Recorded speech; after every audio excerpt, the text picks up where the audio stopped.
In 2016, California wife and mother Sherry Papini disappeared for 22 days. When she was found, she told authorities a detailed account of being kidnapped and tortured. Years later, in a stunning twist, Papini pled guilty to making false statements about what happened to her, setting off a media firestorm. Now, for the first time, Sherry Papini is telling her side of the story and revealing shocking new information. Sherry Papini, Caught in a Lie, an ID documentary event, Monday, May 26th at 9 on ID. Set your DVR.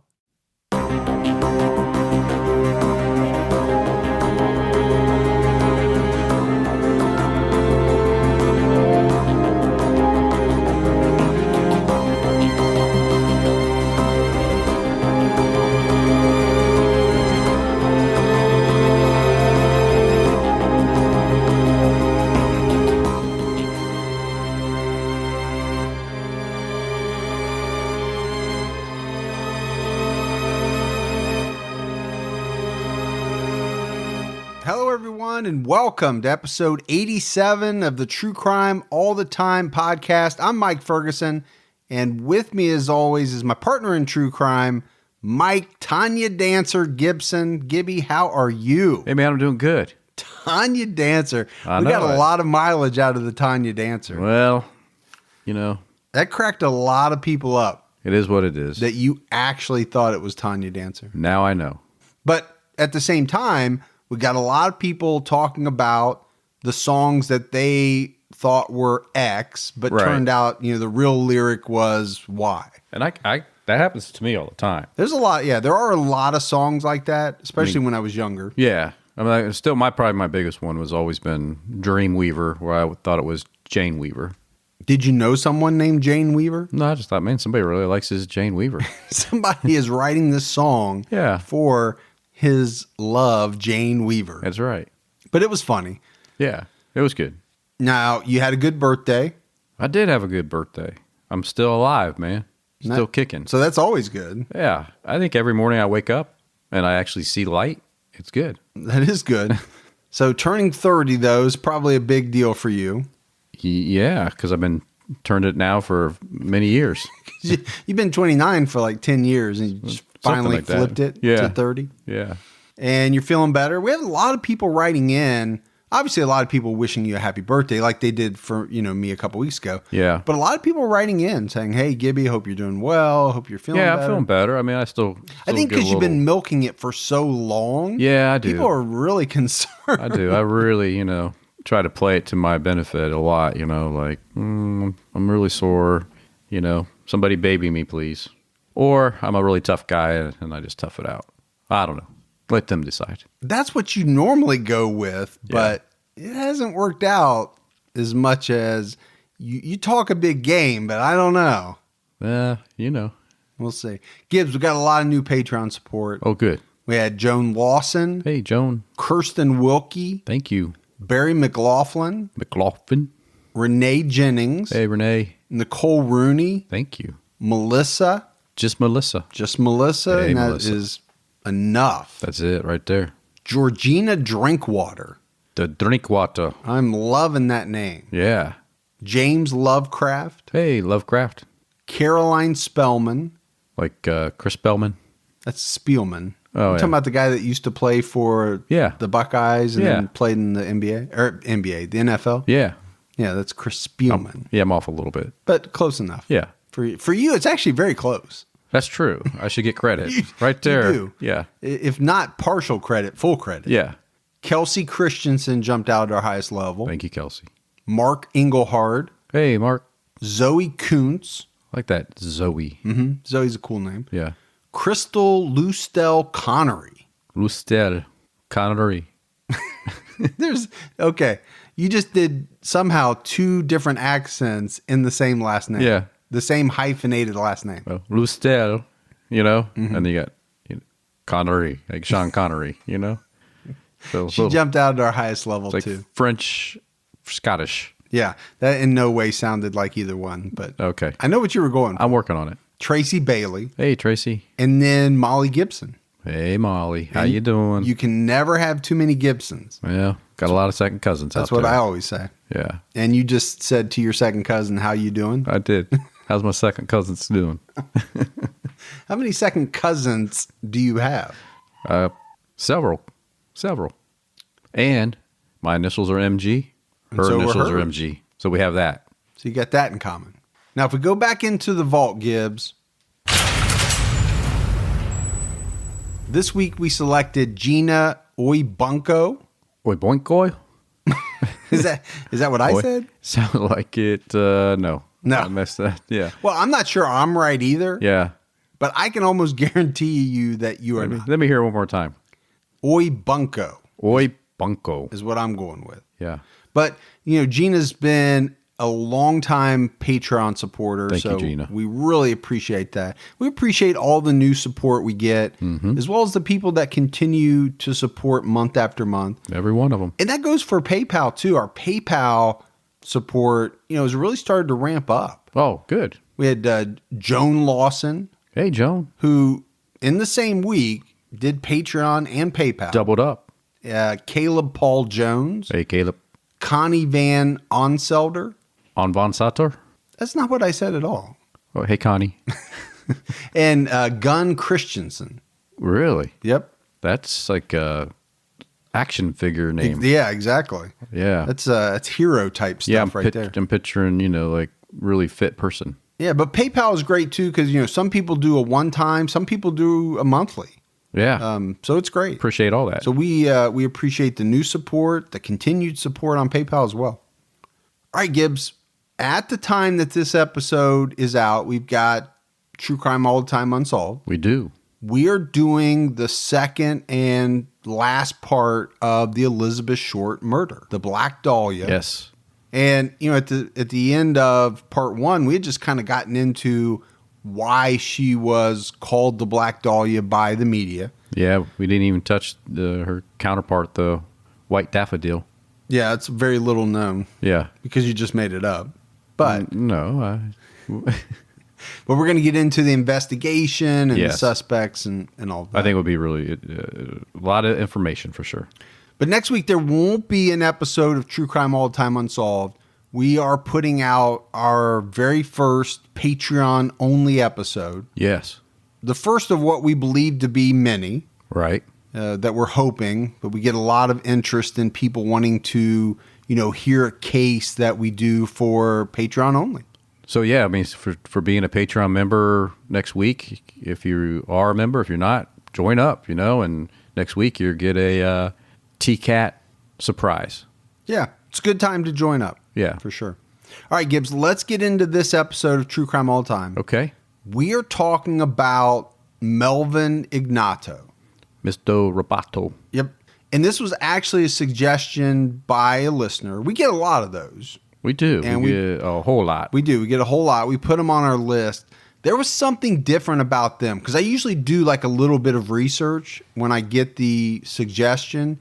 This is one where when I got into it, I couldn't stop. And I just knew we had to do this episode. Yeah, you were pretty excited about it. I was. As I started researching it, I remembered hearing about it. And I don't know if it was an old Dateline, 48 Hours, something. But I remembered the story. But it had been a while since I had heard about it. Because Mel Ignatow murdered his girlfriend, Brenda Schaefer, but he got away with it. And this is, really what drew me so much to this case. I mean, Ignatow has been called the most hated man in Kentucky. And that's saying something. That's saying, because there's some basketball coaches that some people don't like. Yeah, So, exactly. Now, we're in the Louisville area. Louisville? So I'm going to go ahead and say it correctly. Okay. And, you can jump in as you just did anytime you want with your version. Louisville. Right. Yeah. And I'll say Louisville.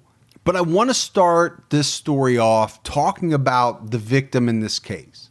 Brenda Sue Schaefer was born on April 15th, 1952 in Louisville, Kentucky, to John and Essie Schaefer.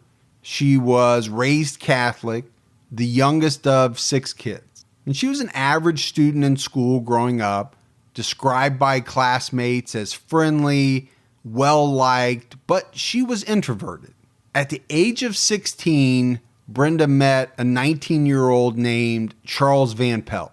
The two hit it off, they dated, and they planned to get married in the summer of 1971, just after Brenda graduated. But tragedy struck the Schaefer family when Brenda's 28-year-old brother Jack was killed. Jack was a police officer, and on June 3rd of 71, he was investigating a burglary when both he and his partner were shot and killed by two brothers. These brothers were named Tinsley. The Tinsley brothers had just been recently paroled when they killed the two police officers. Brenda and Charles did finally get married. They stayed in this marriage for about 4 years. During that time, she attended modeling school. She worked as a nurse's aide in a Kentucky hospital. And Charles Van Pelt would later talk about his ex-wife, Brenda, and specifically how stunning she was. And he wasn't the only one. There were a lot of people after the fact that would come out and talk about, not only what a great person Brenda was, but how incredibly beautiful she was. She was 5'4", 110 pounds, dark hair, green eyes, and men found her extremely attractive. A lot of people said, Gibbs, that she resembled the beautiful actress Marlo Thomas. Really? From back in the day. And she was. Marlo Thomas was very attractive. Yeah. And so was Brenda. I mean, you can see that in the pictures, and we'll post those on our Facebook site. But at the same time, her ex-husband Charles would come out and say that, Brenda had low self-esteem, and she was especially self-conscious about her looks. That happens to a lot of people. It does. I mean, they either because there was some type of negative influence in their life, or somebody in their life put so much emphasis on looks with them that they just felt that they would never, achieve what that person in their life wanted. So. And it happens to extremely attractive people. Oh, absolutely. Yeah. People that you would think everybody else around them sees them as handsome or beautiful. Yeah. But that person inside doesn't feel that way. No, and they can even hear you say it, and they still just... They don't believe it. They don't believe it. Yeah. No. And I think Brenda had a little bit of this. I don't know how much, but it was talked about. Now, after her 4-year marriage to Van Pelt was over, Brenda dated several men. Most of the men that she dated were older than her. She tended to gravitate towards older men. Yeah, not a problem. Well, it's not a problem for me. Depending on how old older is, I guess. It's not a problem for me or anyone, as far as I know. No. They're all of legal age, so. Is there a non-legal age? You can't, yes, there is. There is a non-legal age. No, I meant, if she's of legal age, there's, and they're older than her, there would be no, it's like she can't date somebody 70. There's no reverse. I don't know where I'm going with this. What are you in, like a Benjamin Button situation here? Or what? Yeah, that's good. You said, is there a non-legal age? And I said, yes, there is. Benjamin Button. I like that. Take me to dinner, baby. You can change my diaper. Well, that could happen at 80 or I was going to say, that can happen at a lot of different ages. She had a long-term relationship with a dentist, and this guy really wanted to marry her, but it never happened. But she had good teeth, though. Well, speaking of that, she actually did have pretty good teeth, but going back to what Brenda thought about herself, not seeing herself as others did, she went through a number of cosmetic surgery procedures. She had a nose job, she had her breasts augmented, and she had her teeth straightened, whitened. So she went through a number of procedures. Yeah, she did. But I think, Gibbs, it all went back to, some low self-esteem on her part and just not seeing herself as others did. In 1978, she started working for a doctor by the name of William Spaulding. Really? That's... Really? What? You're like shocked by that? That's his competitor was Dr. Wilson. Wilson. Spalding, Wilson. Yeah. It was a little, I got it. Tom. I think people will get it. Tom Hanks reference. Yeah. What's that movie? Yeah, what's that movie called? The island movie, Castaway. Where he's casted away. Yeah. What's that movie called? Yeah. I was going to give you a hint, but you got it. Yeah. It came through. And everybody liked Brenda, at this doctor's office where she worked. People came out. They described her as personable, hardworking. She rarely took time off. They really loved her there, including Dr. Spalding. But it's in 1986 that Brenda is set up on a blind date with a 48-year-old man named Mel Ignatow. And it was a double date set up by Brenda's best friend at the time, who also worked at the doctor's office with her. And the date took place on Ignatow's 32-foot boat. Not a bad sized boat. No, it's a very nice boat. Yeah. Most people don't have a boat that big, but maybe he was, needed to have a bigger boat to supplement for something. You always think that. If you have a nice car, if you have a big house, you're always talking about that. Hey, I got one of those blow up rafts. That's if you want to go boating. A dinghy. You have a dinghy. Oh man, that's what you have. Did I walk into that? You did. I You just walked right into that. Yeah. Okay. But you always think people are compensating for something. That's why you got that big old truck out there. I do. I like a big truck. And that big Harley. And a big Harley. Yeah.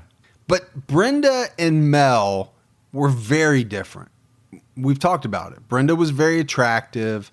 Mel was much older than she was. I mean, he was probably at this point 14 years older than she was. Yeah, but like we talked, was it last week, or the week before? Mm-hmm. I think it was last week we talked about age differences. Yeah, 10, 12, 14.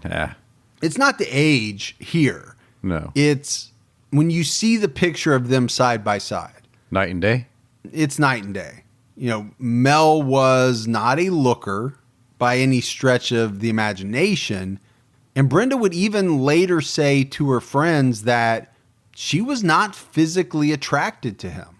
But Mel Ignatow was successful. He had this nice big boat. Like we just talked about. That we just talked about. He drove a Corvette. Oh, okay. He had a nice big home in an affluent part of Louisville. Of course he did. Now, is he compensating for something, Gibbs, or is he just showing off his wealth? There is a difference. Is there? Maybe he just liked nice things. Maybe. He's a collector. Maybe he is. Yeah. But even though she wasn't physically attracted to him, she was attracted to him in some way. And, one of the things that she would tell her friends was that he had a way of, providing her with the type of attention that she needed. Because she had a series of failed romances after her divorce. And we're going to talk about it a little bit. Mel was a salesman and a very good salesman. And I think he had a way of, he was a smooth talker. Yes.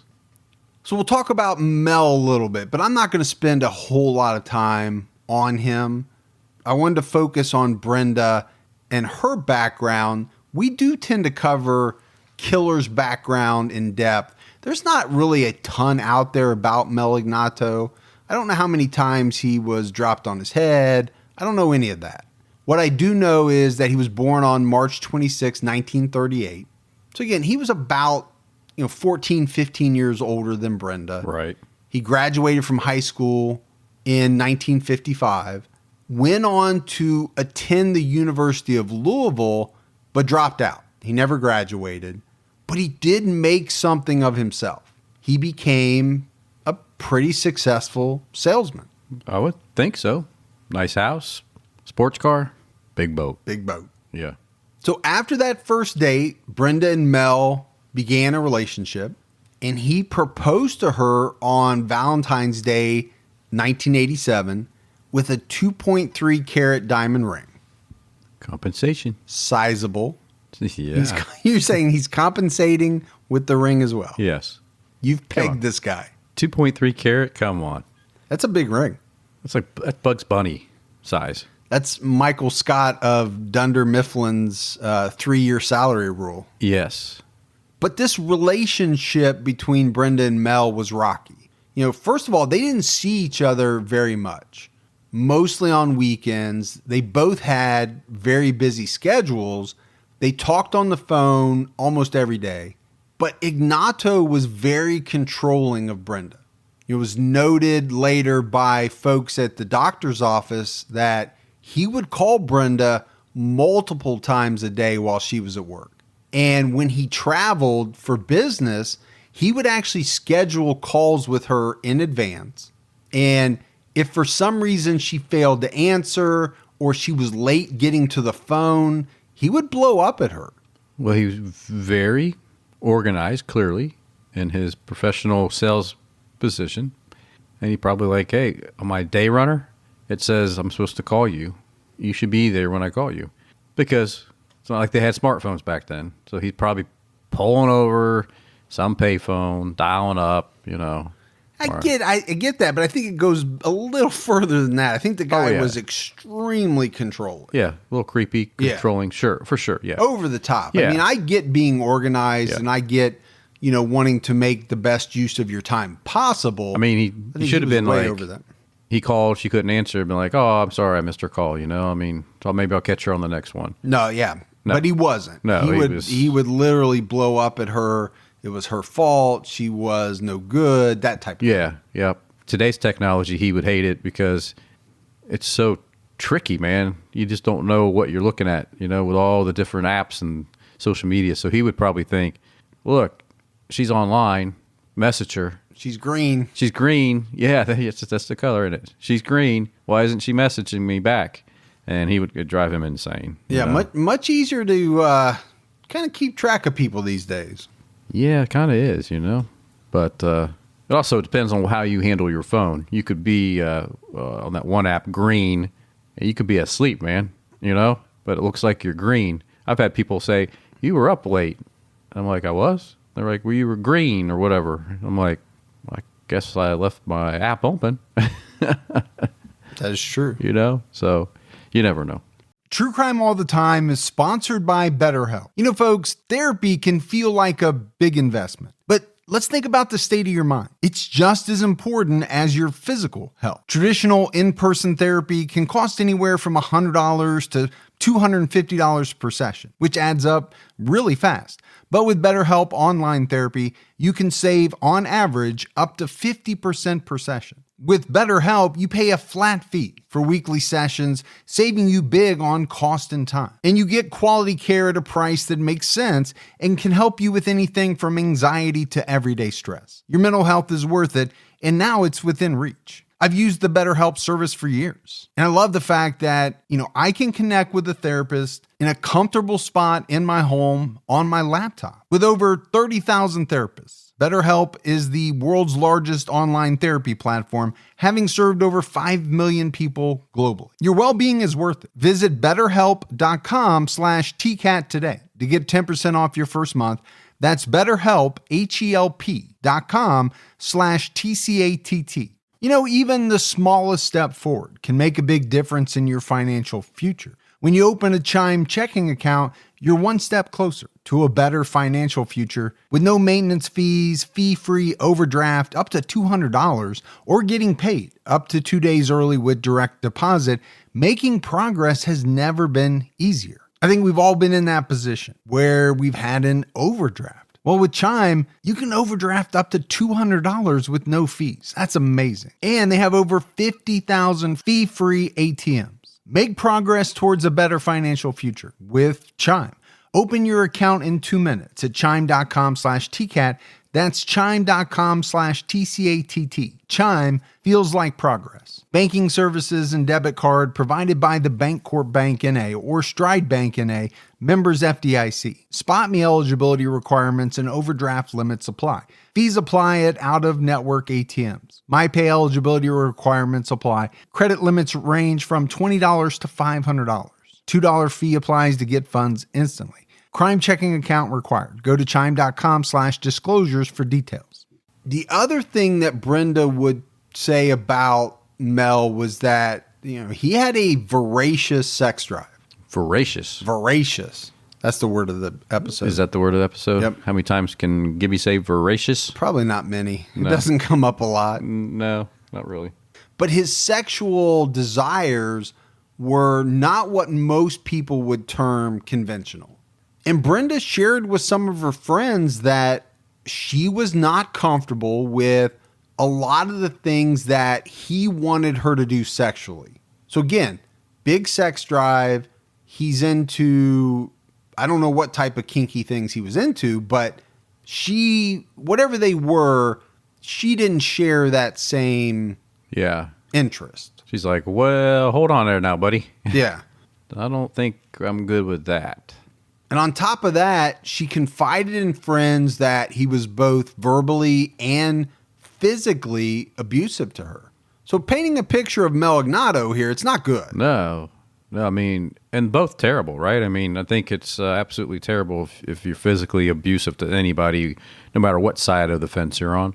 There's no reason to ever be physical. But the emotional is just as bad, man. You can really tear somebody down emotionally. I think people sometimes forget about the verbal and the emotional side of abuse because, like you said, it can be devastating. It is. I mean, you can say things, and once you say it, it can't be taken back. You said it, and people are going to remember that. And how do you do that to a loved one? I don't know. It took a while, but Brenda finally came to the realization that she had to get out of this relationship. And she began telling her friends that she was going to end things with Mel. Yeah, step one. What's step one? Tell people. Tell people that you're going to end it? Yep.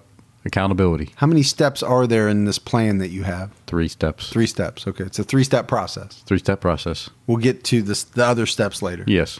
But it wasn't just her friends that knew this. Mel Ignatow knew this as well. He had gotten wind that she was going to end it with him. And the night of September 24th, 1988, this was going to be their final date. Brenda had told her friends that she planned to meet with Mel. She was going to give him back jewelry that he had given her over the years. For her, Gibbs, this was going to be the end of the relationship. Yeah. It's her... which I'm assuming in your... Step 2. Oh, this is only step 2? Step 2. Okay. But for Mel Ignatow, this is not something that he could let happen. In his makeup, whatever that was, he wasn't going to stand for this. No, he's always used to always be closing. ABC. And getting what he wanted. Yeah. I think that had a lot to do with his personality. Yeah, you're a top salesperson. You always think that you can save the deal. It's to him, and this is a deal. He's going to try to save it. Now, into the picture comes a woman by the name of Marianne Shore. And this is a woman that Mel had dated years earlier before meeting Brenda. And she was still desperately in love with Mel Ignatow. And she would have done anything for him. So I mentioned it. Mel's aware of Brenda's plan to break up with him. He reaches out to this Marianne Shore. They start planning weeks ahead of time of this, what is scheduled to be this final meeting between Brenda and Mel, how to get rid of Brenda Schaefer. And the details of the plan and what's going to happen is going to shock everyone.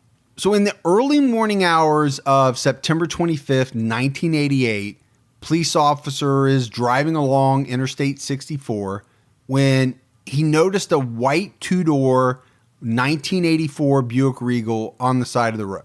So he pulls over to investigate this car. He notices that the right rear tire is flat. The rear window is busted out. There's papers strewn about all through the car, into the grass. The radio's missing, and it looks like somebody tried to remove the speakers. The trunk showed signs that it had been pried open, and the amount of dew on the car showed that it had probably been sitting there for at least a few hours, right? For a certain amount of dew to collect on that car. It didn't take long for police to determine that the car belonged to 36-year-old Brenda Schaefer. And they also figured out that Brenda's older brother, Tom, had reported her missing a few hours before the car was found. So I think that the car was found pretty early, 6 a.m. time frame. Her brother had reported her missing sometime around 4 a.m. because she had not returned home the night before after this date that she was going on with her fiance, Mel Ignatow. So by the time this car was found, Gibbs, her family was already extremely worried about her. And you know your family, right? You know what type of person your daughter is or your son is. Is she the type that is going to be home every night? Or is he or she the type of person that might stay over at a friend's house and forget to call or whatever? They knew Brenda. They knew something was wrong. Right. She would have called. Yeah, it's not her normal process. Yeah, it wasn't in her nature to make them worry like that.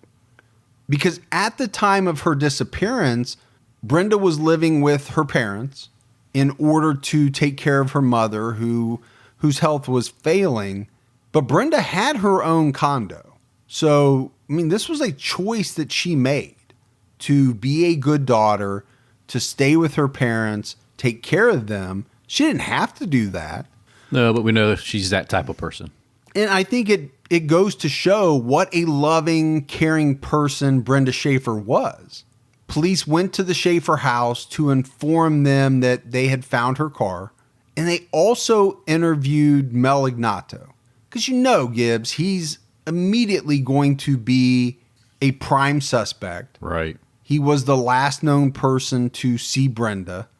And in his initial interview with police, Mel told them that Brenda had picked him up around 3 o'clock the day before.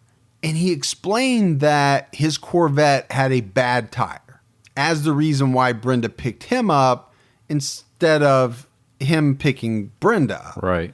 But there are some reports that have him driving his Corvette the very next morning. So a little sketchy, but he said they drove around quite a bit that day. They did some shopping. They went a number of places. And then Brenda dropped him off around 11:30 p.m.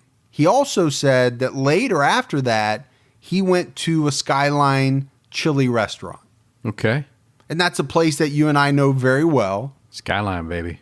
That's came out of Cincinnati, has kind of spread from there. 5-way. Is that what you get, the 5-way? 5-way with beans. Oh, I go 3-way. Yeah, I know you're a 3-wayer. I don't like. You always I don't have like been. beans. You've always been a 3-wayer. I'm not a big bean person. Yeah.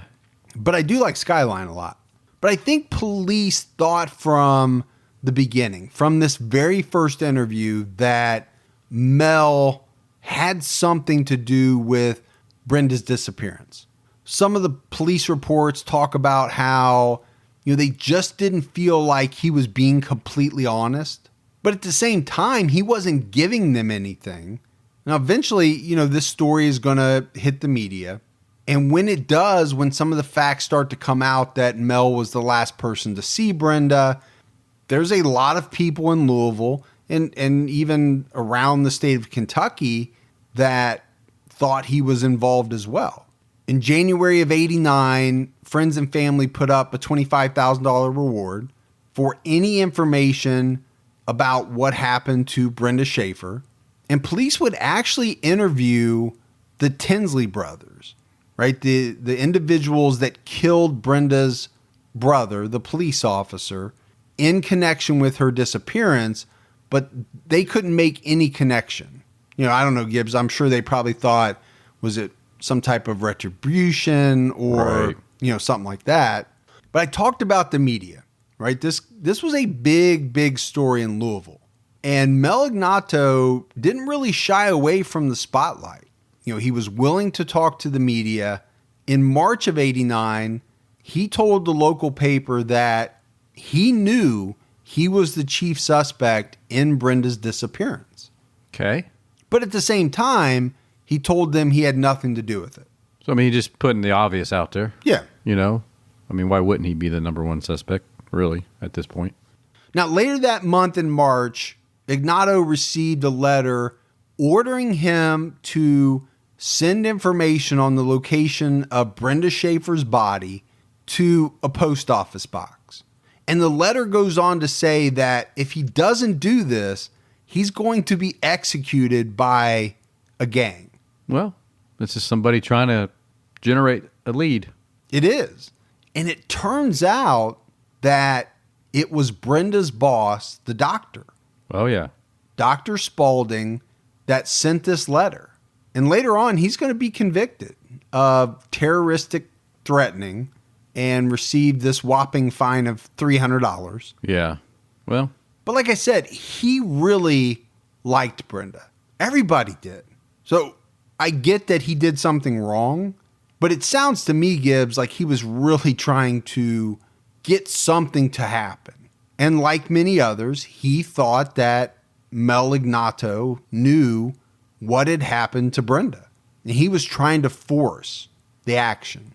So we move forward to October of 89. So we're a year after, right? A little bit over a year after Brenda has disappeared. The police haven't come up with anything concrete that they can move forward with. So they go to Mel Ignatow and they suggest that he should go in front of a grand jury. And against the advice of his own counsel, he does this. He didn't have to do it, but he said he wanted to in order to clear his name. Okay. And he testified for about 4 hours. And he was asked questions about his background, his family, work history, pretty normal things to start out with.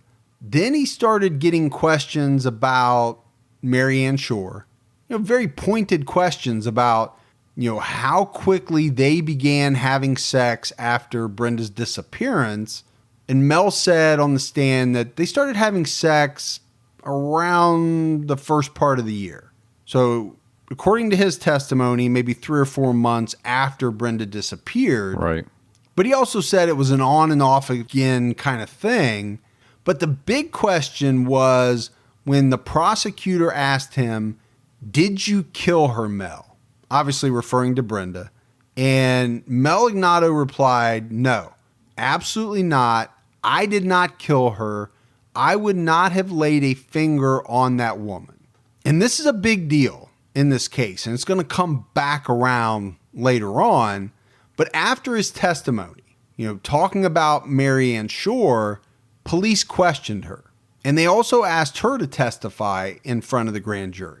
She gave some conflicting information about how many times she had seen Brenda Schaefer. And I think right from the beginning, police knew that she was hiding something, that she knew more than what she was telling. But it wouldn't be until early January of 1990 that Marianne Shore would finally give up her information. She ended up cutting a deal? She cuts a deal with law enforcement and in exchange offers to tell them everything about what happened to Brenda Schaefer.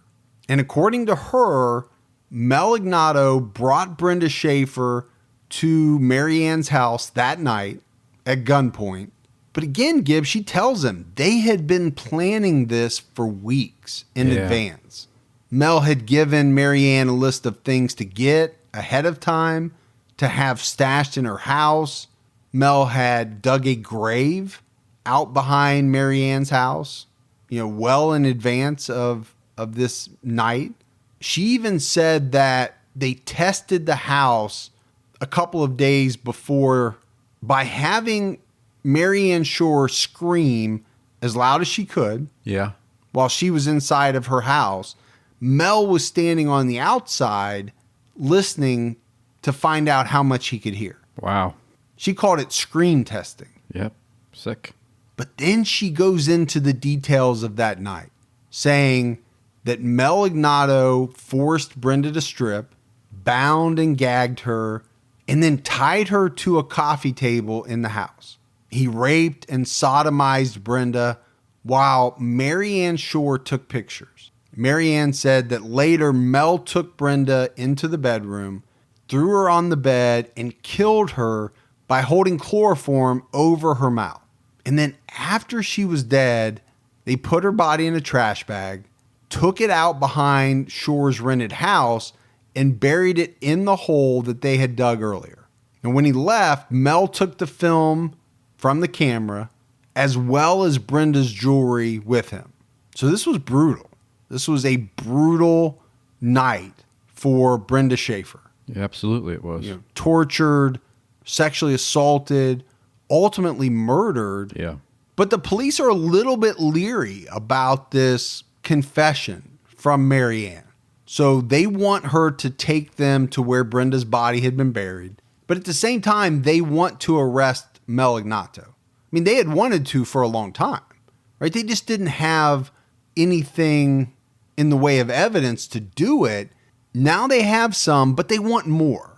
So they ask Marianne Shore to meet with Mel, and they want her to wear a wire and try to get him to say something that's going to incriminate himself. So they set up this meeting. Marianne tells Mel that she's scared that someone is going to dig up the body because the house that she had rented back then was being sold. And Mel told her not to worry about it because the place we dug was not shallow. Now, the audio from this meeting is going to be very important, right, for the trial that's going to come later. But there's problems with the audio. There's certain parts of it that are very tough to make out. And in particular, there's certain words that are harder than others to understand. Yeah. Now, you're just plain afraid to stand up in the face of authority. That's all it amounts to. You're letting them intimidate you, and they know it. When they're going to tie you up and make you take the damn test? They cannot do anything to you, Marianne. Don't you understand that? Don't you understand it's all a pressure and mind game? That's not shallow. That place we got. It's not shallow.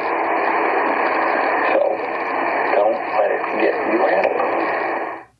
So that's just a small snippet of what was about 15 minutes worth of audio.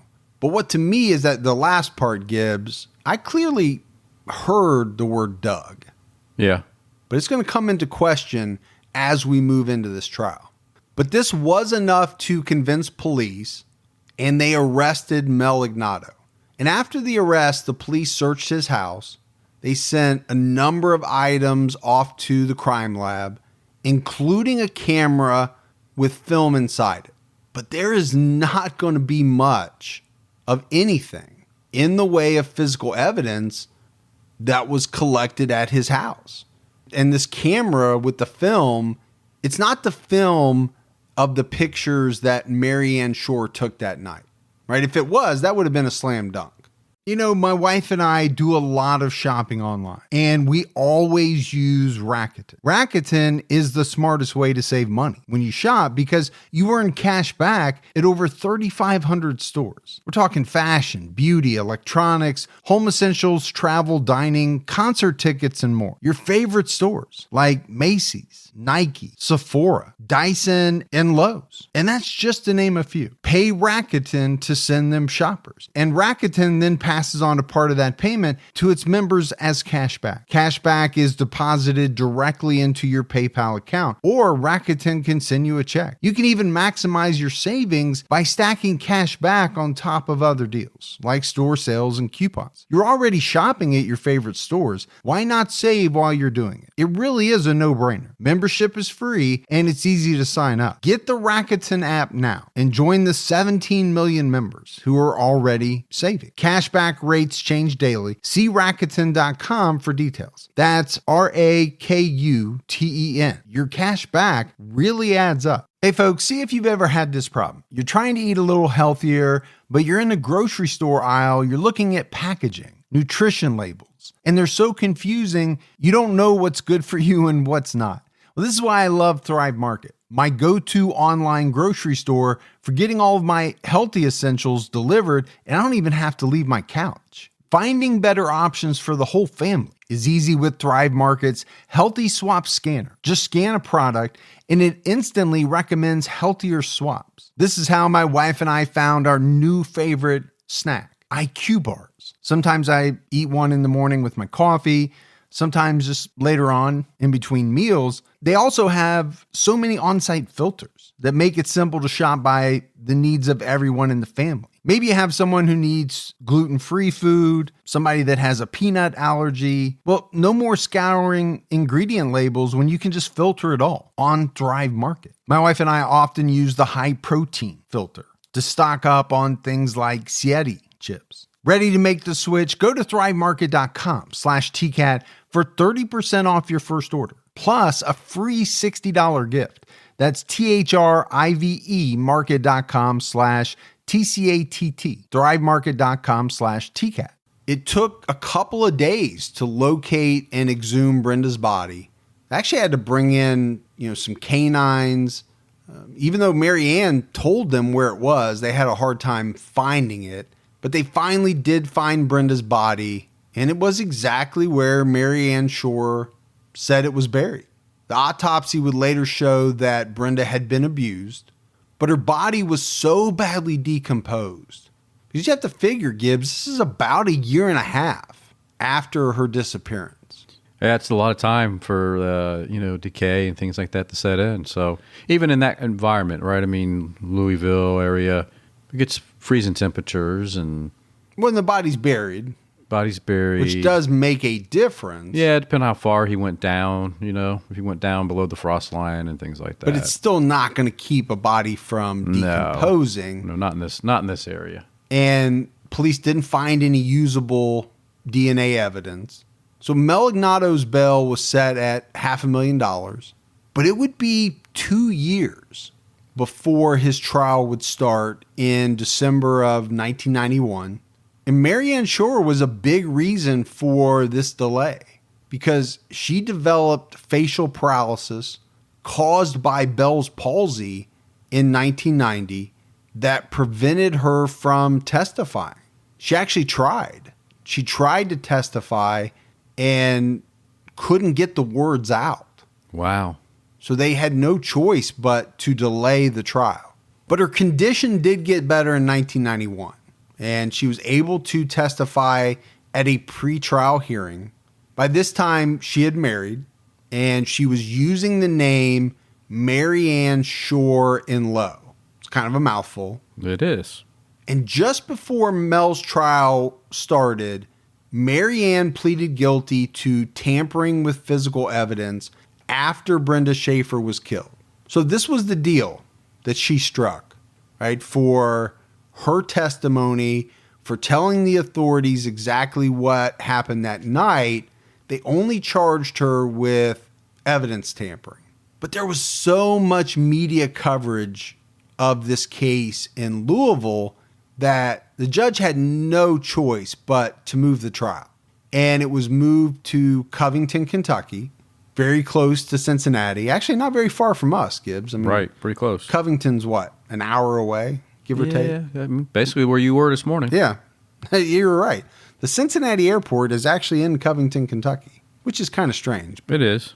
But we kind of mentioned it. The prosecution had no physical evidence linking Ignatow to the murder of Brenda Schaefer. Their star witness was Mary Ann Shore. He kept telling her she was here for a sex therapy class, that she needed to have this because she just was very cold-natured and he needed that sex. So that's just a little bit of Shore testifying at the trial. And you can hear her say, Gibbs, that Mel told her that this was going to be some type of sex therapy for Brenda. Right. The other star of this trial was the tape. I mean, the tape was huge.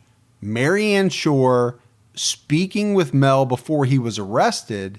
The prosecution told the jury the brutal details of the murder as given to them by Mary Ann Shore, and then they played the tape for the jury. And like I mentioned, the entire tape was about 15 minutes long.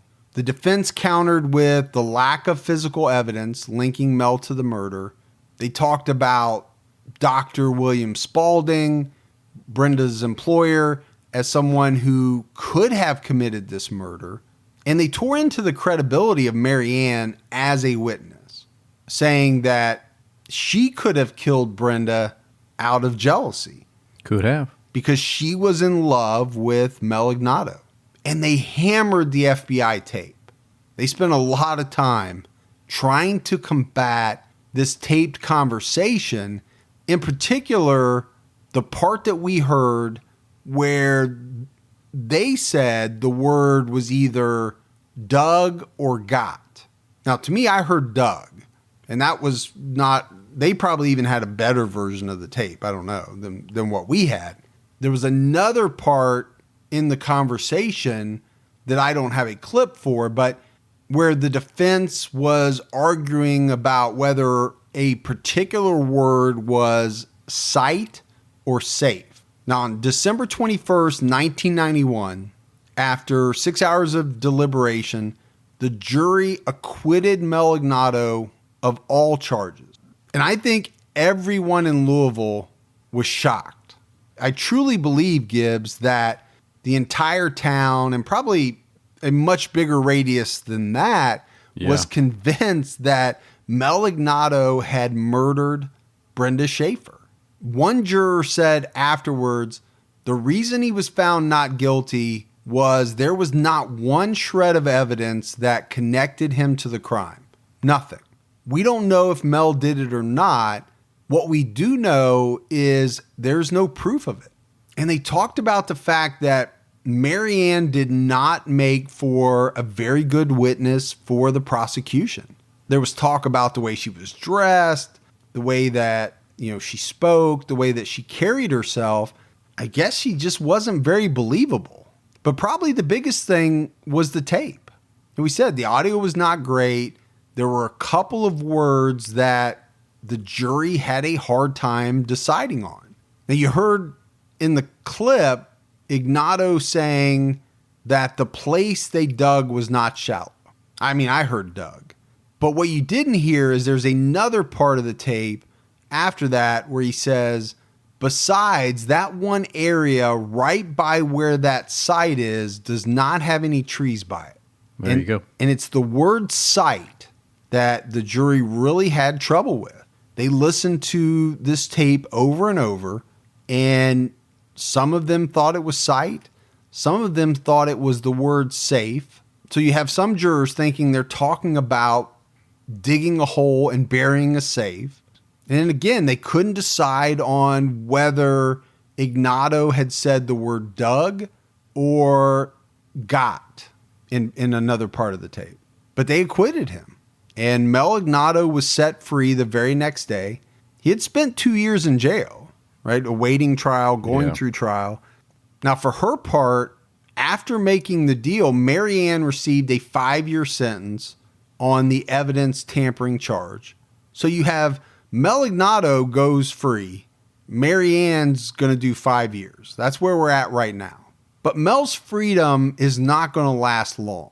The very next month, a federal grand jury indicted him on perjury charges. And this is where this story gets even more bizarre than it already is, because as this perjury trial is approaching, an unbelievable discovery was made inside the former home of Mel Ignatow. He lost the house. Yeah. Right? I mean, so much money probably went into his defense. That house was going to be sold, and it was sold. The new homeowners were in the process of making some renovations, and a worker pulled up some carpet, and they found a plastic bag filled with jewelry and undeveloped rolls of film. So they called the police. The police come in, take control of these items. The jewelry was determined to have belonged to Brenda Schaefer. So I believe, Gibbs, this was the jewelry that she was going to give back to Mel on this final date. I don't know if date is the right word, but you know what I'm saying. Yeah, This final meeting. Right. And then they send the film off to the lab to be developed. And the results of these pictures are shocking because they turn out to be the pictures that Mary Ann took the night that Brenda Schaefer was murdered inside her house. There were over 100 pictures, and these pictures were brutal. It's a lot of pictures, man. It is. Especially back in that day. And they showed Brenda Schaefer being tortured, sexually assaulted. They basically backed up everything that Mary Ann had previously told law enforcement and that she had talked about at the trial, but the jury found her not to be credible. But Mel Ignatow's face was not in any of these pictures. Apparently, Mary Ann had done a very good job of keeping his face out of the pictures. So what you see is his body. In a lot of the pictures, he's nude. So police get a court order to compel him to come in so that they can take pictures of his naked body. Oh, and his little thingy. For what he's for what you think he's overcompensated for. When the two sets of pictures are compared, there's no doubt, right, that Mel Ignatow is the man in the photos with Brenda Schaefer. And it wasn't just his skin tag. There was other identifying, marks on his body, but it's 100% conclusive. I was just looking for a way to put that skin tag back. I know it. Love that skin tag thing, man. Well, I don't love the skin tag thing. I love the way we use it as a reference towards you know what. I mean, you just step in a hole. I do, man. And a lot. Somehow try to dig your way out of it.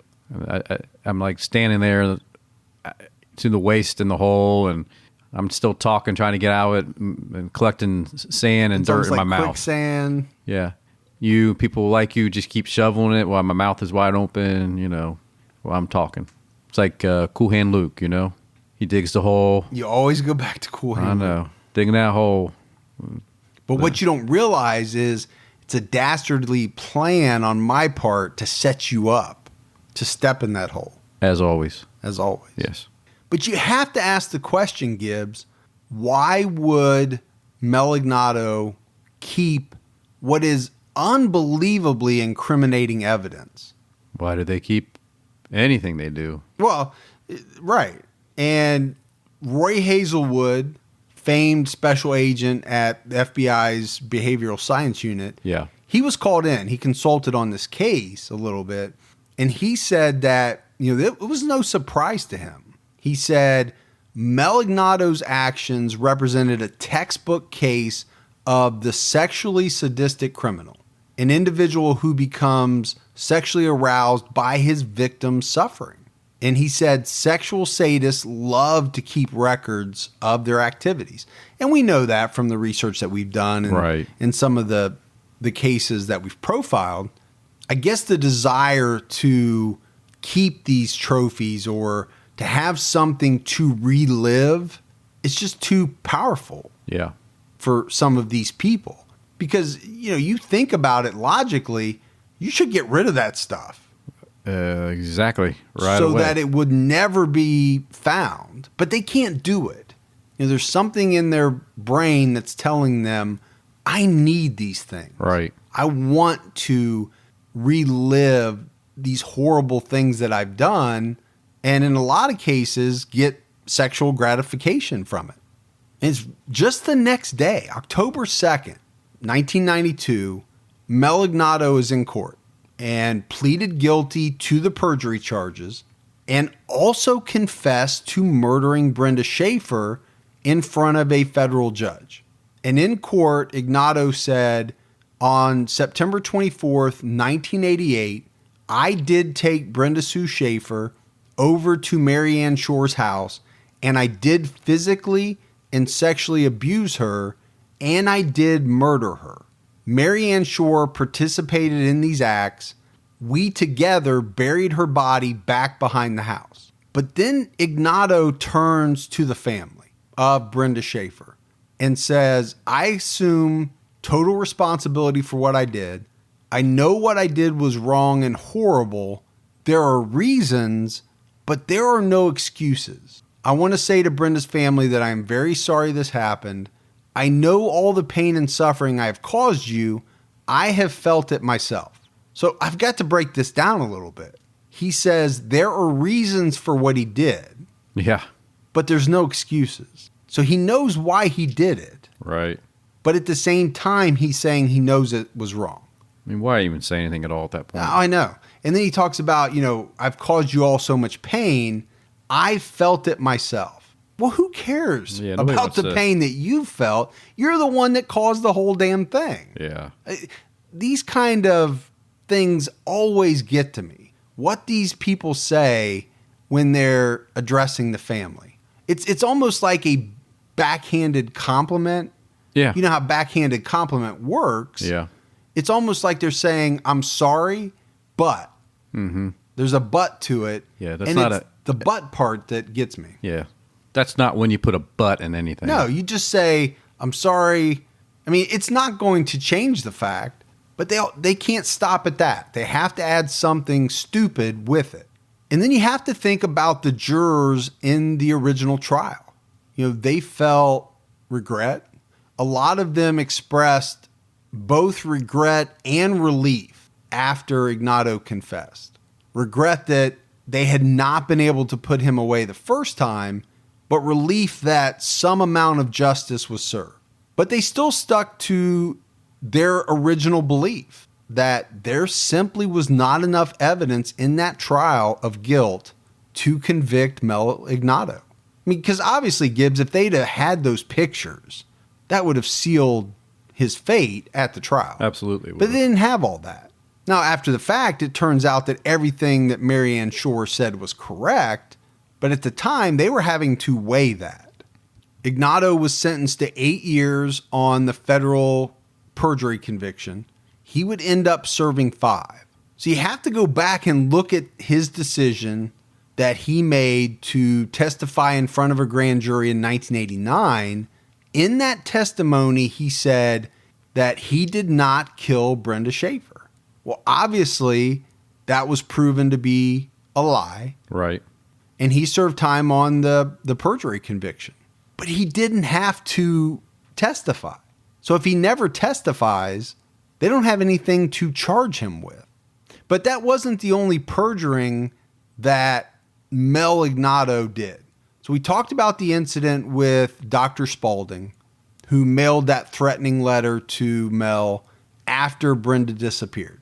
Well, there was a trial where he ultimately got convicted of the terroristic threats, but Ignatow testified at the trial. And he testified that the last time he saw Brenda Schaefer, they had a loving relationship. Now, of course, we know that's not true because he killed her. Exactly. So the state gets into it and they go after Mel. They indict him for perjury in the testimony in that trial because that's all they can do, right? They cannot retry Mel Ignatow for the murder of Brenda Schaefer because of the double jeopardy clause.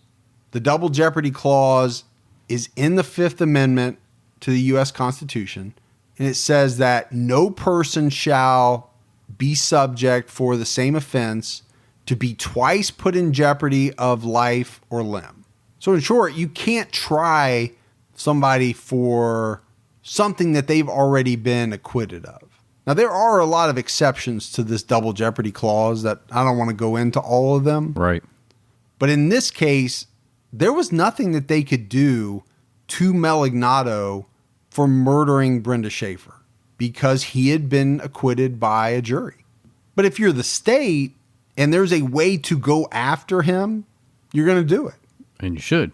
And it worked because he was ultimately sentenced to 9 years for the state perjury charges in 2001. He appealed to the Kentucky Supreme Court. They refused to hear his case. But Mel Ignatow was paroled from the Eastern Kentucky Correctional Complex in 2006. So he did some time, but nowhere near what he would have gotten if he had been convicted of killing Brenda Schaefer. He probably would have died in jail. I mean, he was 50 years old at the time he committed the murder. Right. But after he's paroled, he returned to Louisville, which is a little strange because he was definitely the most hated man in Louisville. He's probably one of the most hated men in all of Kentucky. Yeah, for sure. And he ends up living in a house about 4 miles from the house in which he murdered Brenda Schaefer. Wow. All of that just seems so strange to me. Now, Mary Ann Shore Enlow died in 2004 at the age of 54 at a hospice facility in Louisville. Mel died in his apartment in 2008 at the age of 70. He was found by his son after his son was unable to reach him by phone. Yeah. And apparently, Mel's health had been declining for some time, and he fell several times inside the apartment and ultimately died. But what about his son, Gibbs? You know, I mean, that's something we sometimes talk about, but sometimes we kind of forget about it. You know, here's a man that, for all I know, didn't do anything wrong in his entire life, but has the stigma and will always have the stigma of being Mel Ignatow's son. I mean, how tough would that be growing up, living your life, everybody knowing that your father was this horrible person? This monster. And that's not a very common last name. No. It's not like you're Smith and nobody's going to know. No, I mean, that's exactly right, you know? Brenda Sue Schaefer is buried in her family's plot in Cave Hill Cemetery in Louisville. But there was just something about this case that, you know, grabbed me from the first time that I started researching it. I mean, partly because he got away with murder, partly because when you read about Brenda Schaefer, I mean, this was a woman that was loved by everyone that she came into contact with. The only mistake that she made was really falling in love with the wrong man. Wrong person, yeah. But that's it, Gibbs. That is the case of Mel Ignatow. Mr. Ignatow. Just a horrible human being. Yeah, he really was. Really was. And then you talk about Mary Ann Shore, not a very good human being either. No, I don't know how you do that. I don't know how. I mean, I get that some people are just so in love and so just want to do anything to be in that person's life, but to sit back and watch that, take pictures and do, I mean, really? You got to draw the line somewhere. Yeah. I mean, I get being infatuated, being in love, being willing, you know. I kill somebody for you to a whole another level. Yeah, man. that's something that to me is hard to comprehend. Yeah. If you want to break the law together, go, I don't know, shoplift together, you know? If that's really what you want. If you really want to, like, live dangerously, man, you know. What about streaking to KFC? Oh, streaking to the KFC or robbing the KFC, getting all the free buckets of chicken. Well, it's not free if you've stolen it. You didn't pay for it, Well, that's true. so it's kind of free. I still like see. I go to streaking to the KFC. You automatically jump it up to now we're robbing the KFC. Just for the free chicken. Not me and you. I said we, but Well, yeah, that whoever those people. you and I are not going streaking together to the KFC. I'm not going streaking with you anywhere. All right, Gibbs, we got some voicemails. You want to check those out? Let's hear it. Hi, Mike and Gibby. My name is Kristen, and I'm from Mount Prospect, Illinois. And I just want to say to the two of you how obsessed I am with your podcast. I just recently started listening about a month ago, and I am literally hooked. I love the chemistry between the two of you. I enjoy how you guys just accentuate everything that you say and make it easy to understand. And as a listener, I really appreciate that. Also, I really don't listen to the radio now when I'm in the car. I'd rather listen to you guys. And so with my 6 and 4-year-olds, it's kind of difficult to do when they're in the back seat. But definitely on my way to work, when I head to work, when I come home from work, you guys are definitely something that I listen to regularly. And I just want to say thank you so much. I appreciate you guys. I love what you guys are doing, and thank you so much. Talk to you soon. Wow. Well, thanks, Kristen. And Yeah. we love you too. That was a great voicemail. She brought up something important, Gibbs, talking about, you know, our episodes that we do are not family friendly. They are not. obviously. But you and I have talked about doing something in the future Yeah. that would be. Yeah, exactly. That you could, listen to TCAT on your own, have something with us that you could listen to with your kids in the car. Yeah. And Wouldn't be story time, but it would be a podcast that wasn't be acceptable. solely about It'd be acceptable. heinous acts. Yeah. Hi, my name is Shannon Gleam. I live in New Jersey, and I was wondering if you could look into a podcast about a man named Ambrose Harris out of Trenton, New Jersey, and he had an accomplice named Gloria Dunn, who I happen to be in jail with at the time because I'm sober now, but I wasn't back in the early 90s, which is around the time that this crime took place, and she was in jail during that time. But yeah, he murdered a girl named Kristen Huggins, which was an art school. She was in college for art, and I don't know if she got lost in Trenton, and he took advantage of that, and then he murdered her and drove around with her in the trunk of her car, actually, for a few days until they were caught. So if you could look that up, that'd be great. Thanks. All right, great voicemail. Gibbs, that one kind of combined two things that I like. Good case suggestions and also personal experiences with these stories. You know how much I like that when people write in and say they knew so-and-so or went to school with so-and-so. Yeah, you love those connections, man. I do. Hey guys, this is Andrew out here in Knoxville. I do love you guys' podcast. It does help me get through the day. I work 12 hours a day, and you guys are actually all listened to while I'm working. I drive for a living. But there is a case that I wanted you guys to check out. I'm originally from Christiansburg, Virginia, and this girl that I've met before, they call her the selfie killer, and there's Amanda Taylor. She actually stabbed her father-in-law over 20 times. She claims that she did it for her husband that ended up taking his own life because he was addicted to pills. They actually had an episode of her on Web of Lies, if you wanted to check that out. But yeah, just wanted to say hello, and I love you guys' show. Again, thanks a lot. Have a good one. Bye. All right, so another voicemail that combines case suggestion with personal experience. I'm liking this. Well, I'm liking it because of that. No, I get what you're saying. Hey, Mike and Gibby, this is Ariel from Utah. I just wanted to call in and tell you thank you for making such a great podcast. And I really admire how much respect that you guys give to the stories that you tell, and especially to your victims. This is by far my favorite podcast. Keep up the good work, boys. Hashtag Team Ferg and Team Gibby. Love you guys, and thanks.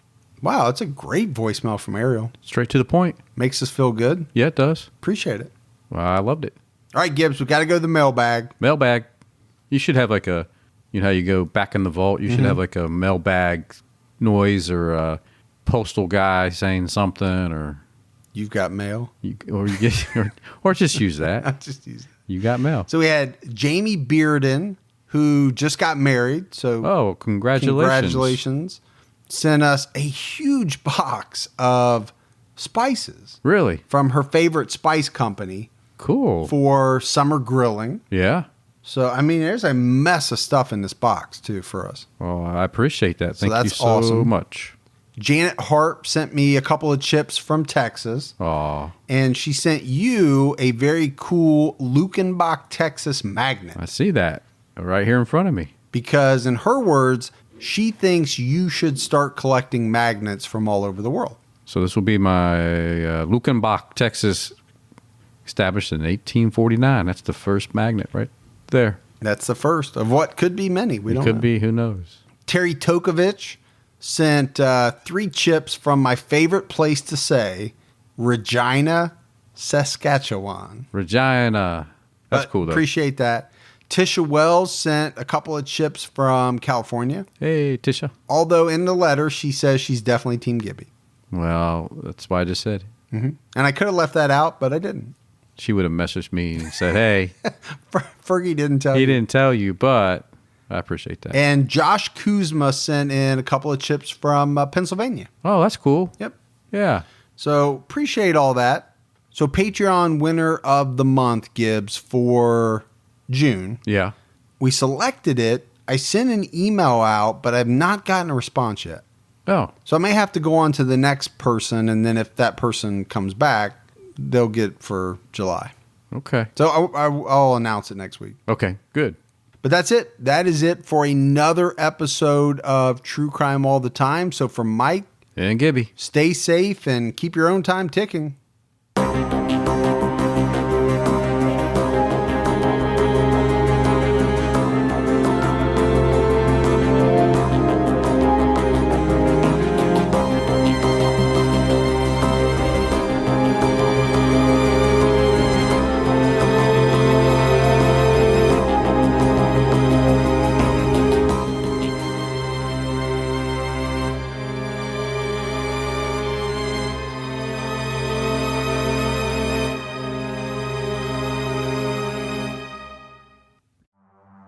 In the early hours of December 4th, 2024, CEO Brian Thompson stepped out onto the streets of Midtown Manhattan.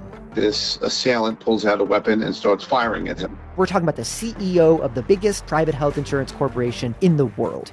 And the suspect, he has been identified as Luigi Nicholas Mangione, became one of the most divisive figures in modern criminal history. It was targeted, premeditated, and meant to sow terror.